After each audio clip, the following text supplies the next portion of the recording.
YouTube, Rook here from Rook, Geek, Goodness, my little channel on the interweb for all things geeky and cool. And this video, guys, is going to be an action figure review. That's right, I'm finally going to get caught up on one of my action figures for the Black Series. If you see them, you'll see all four of the figures here. The vehicles are not in this shot as I talk about in my month-end review. I'll put a link up here where I talk about my vehicles and what I need to actually do for my Black Series review. But I want to put all four of the Black Series figures out that I'm going to be doing a review for the next few weeks. Starting with Grand Admiral Thrawn, which is what this video will contain. Then I'm going to do the Inferno Squad Agent, which was a GameStop exclusive. Then I'll do Clone Commander Greed, which was a Toys R Us exclusive. And then I'll finish with Clone Commander Cody. But this video here is going to be about Grand Admiral Thrawn. I'll put the Inferno Squad Agent over here just to keep her still in the same shot so we can still have all three of these guys in the shot. So let's talk a little bit about Grand Admiral Thrawn. Who is he and what's he all about? Basically, Grand Admiral Thrawn was not created by George Lucas. It was actually signed off by Lucas back in 1991 when a book came out called Heir to the Empire, written by Timothy Zahn. He became a very popular and well-established character in the Star Wars canon at that time, the extended universe. It didn't really touch into the films, but it was given the okay by Lucas back in the 90s up until he sold the property off to Disney in 2014. Now, Grand Admiral Thrawn here is not your traditional bad guy. He's an antagonist, yes, but he's not a megalomaniac. He doesn't thrive for power. That's not his MO. That's not what Thrawn does. And that's why a lot of people really respect this character. He is a military strategist. He's someone who uses the old gray matter. He uses his noggin. He's not here for power and for revenge. He's in here to actually outwit and outmaneuver the rebels. That's what he does. Now, you heard me mention that he actually was written out of canon when Disney purchased it in 2014, part of the Legend universe now. Recently, in 2016, he actually re-debuted in the Star Wars Rebels series, which means anything going forward now is now canon. Grand Admiral Thrawn here is now part of the canon of Star Wars. If you're curious, I have my notes here. He actually appeared in 2016 in an episode called Steps into Shadows. That's where Thrawn came back. I'll put a picture up here if you want to take a look at what he looks like on the actual animated show. But he's a really interesting character, not your typical bad guy. So that being said, let's go into a full breakdown segment. I'm going to look at the packaging as a whole. I'm going to remove him from the packaging. We'll look at the paint, the articulation, and accessories, and conclude the video for final thoughts for you, the viewer. Should you pick up the Star Wars Black Series 6-inch Grand Admiral Thrawn figure? Stay tuned, guys. We're going to go to a breakdown. Alright guys, we're in a breakdown segment looking at the Star Wars Black Series 6-inch figure Grand Admiral Thrawn. First thing we always do is look at the packaging. Very, very traditional Black Series packaging like we always know and love. You have, of course, the window box of Grand Admiral Thrawn. It has Star Wars listed at the top, which says Black Series. You have a shot of Admiral Thrawn's face here. It says it right down here, Grand Admiral Thrawn. On this side, you have the Grand Admiral Thrawn listed. It's number 47 in the actual wave, if you were curious. And on the back, you have a write-up here about Grand Admiral Thrawn. You can pause it if you want to take a look at it, if you want to read it over. Alright guys, we have Grand Admiral Thrawn out of packaging, so let's actually take a closer look at him. Of course, the very first thing you should notice about Grand Admiral Thrawn, he doesn't look like a human. He has blue skin. He comes from a race called a Criss, I believe it's pronounced C-R-I-S-S, that's how you spell it. I don't really know much about the actual race as a whole. I did a little bit of information look up online to see what race he was. He is a Criss, that's why he's blue skin. But he's very different than your typical Star Wars figure, at least someone in command. He's not a human. He has blue skin. He's an alien. You see very, very few alien-like figures in a point of command. Maybe for the Rebel side you have Admiral Akbar, but you don't really see a lot of alien-like figures having a sense of command or presence by them.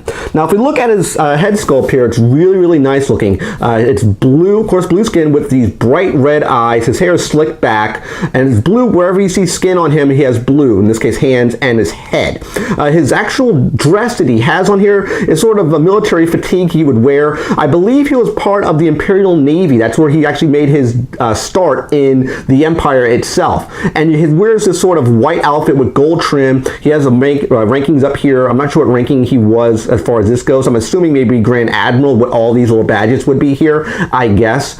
If we move his arms up here, you'll notice he has a little holster which he holds his accessory, which we'll talk about that shortly. He has his belt, of course. The white continues out throughout the rest of the figure. He has these kind of almost thigh-high boots. They're brown, and there is articulation, which we'll talk about that right now.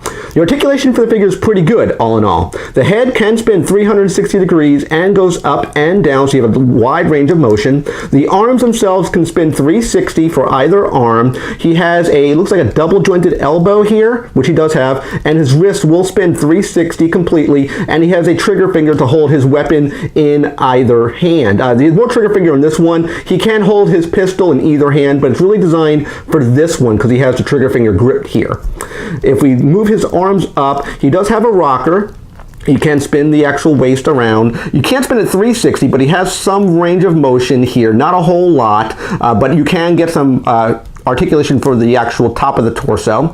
The legs themselves are pretty good because there's a cut here in the actual kind of skirt portion at the bottom on either side, so you can get the legs to go splayed out completely into a split if you wanted to, so it does not hinder the articulation in that sense.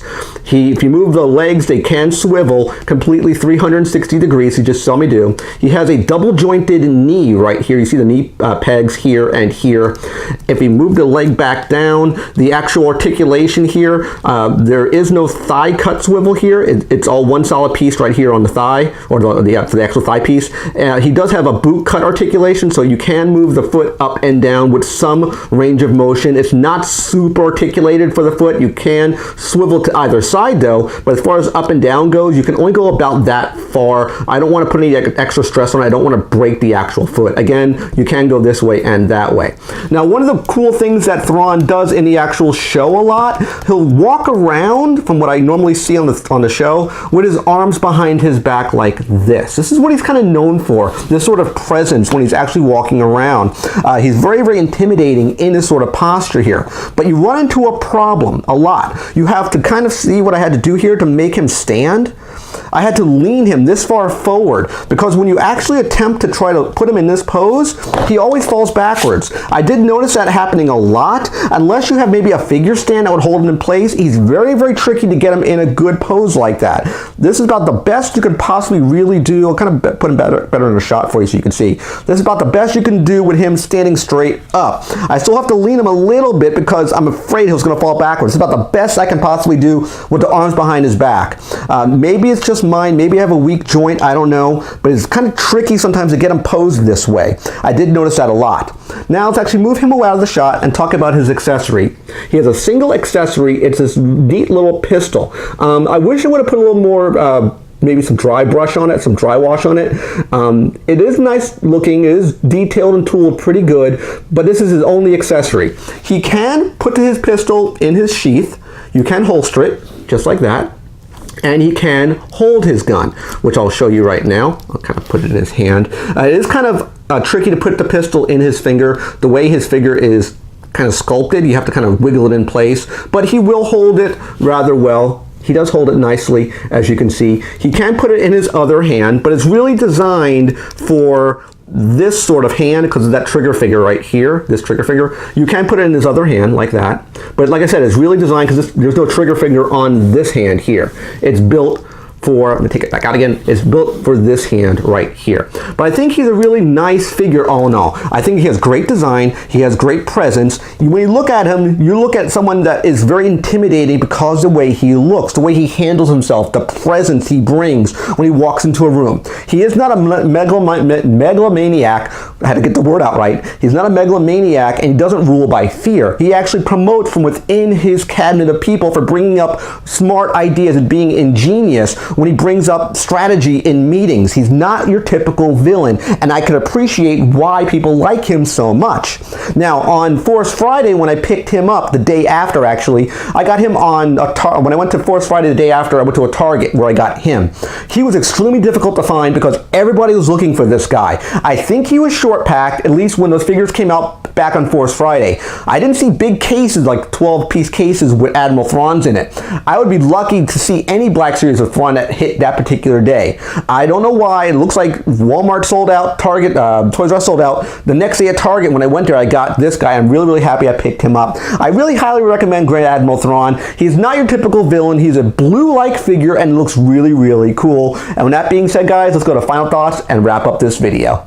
Okay guys, final thoughts on the Hasbro Star Wars Black Series 6-inch figure Grand Admiral Thrawn. This is not your typical villain. He is not a megalomaniac. He's not thirsting for power. He's not super big, and he doesn't have a lightsaber going around killing people. He's not dressed in all black. He's a different sort of villain. He brings a lot of presence into a room when he walks into it. He's very intimidating just by the way he looks. And normally you don't see a lot of alien figures in the Star Wars universe in command. Very, very few at all. Most of them are humans. Of course, he is a Criss, which is why he's all blue. But he looks completely different than any other figure we've ever seen in the Star Wars universe. He has a sense of awe about him. He is a military strategist. He uses his mind as opposed to his brawn. Yes, he can fight, but he's actually a thinking man's villain. And that's why I think a lot of fans love this figure and love Thrawn in general. Now, I did have two bad points about this figure, which I talked about briefly in the breakdown segment. One, when you try to get him in his iconic pose with the arms behind his back, he becomes very, very back heavy and falls over a lot unless you use a figure stand or some type of holder to hold him in place. Maybe it's just on mine. My joints seemed pretty tight when I was messing around with the figure before I shot the video, but for some weird reason, when you try to put the arms behind his back, he just gets back heavy and he falls down. I did notice that a lot happening. And two, he seemed to be the figure that everybody was chasing after on Force Friday. He might have been short packed. I'm not entirely sure. Maybe they had full cases of Thrawn when he came out after the fact, but when I picked mine up, I picked him up the day after Force Friday at Target.